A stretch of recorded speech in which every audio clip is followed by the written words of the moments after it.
In this video, we're going to be finding local maxima. That's a general term that involves finding maximum or minimum points.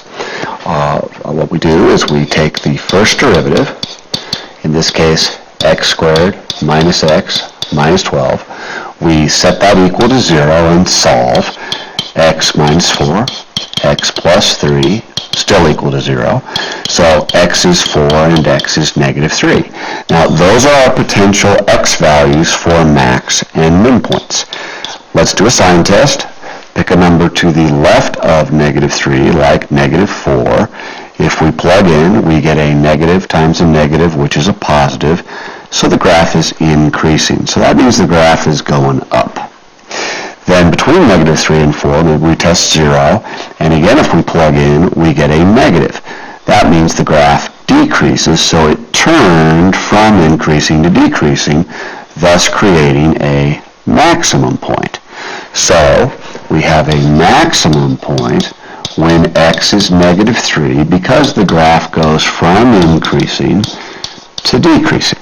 If we continue our sign test and choose a 5, we get a positive times a positive is a positive, graph increasing. So to the left of 4, the graph decreased, but then it turned and began increasing, thus creating a minimum point. So we have a minimum at x is positive 4 because the graph went from decreasing to increasing. Let's do one more. Again, same steps. First derivative gives us x squared minus 8x plus 16. Again, set it equal to 0 and factor. Perfect square trinomial becomes x minus 4 quantity squared. So we have a potential max min at x is 4. Now in order to have a max min, it's going to have to turn, and that means we have to have a sign change.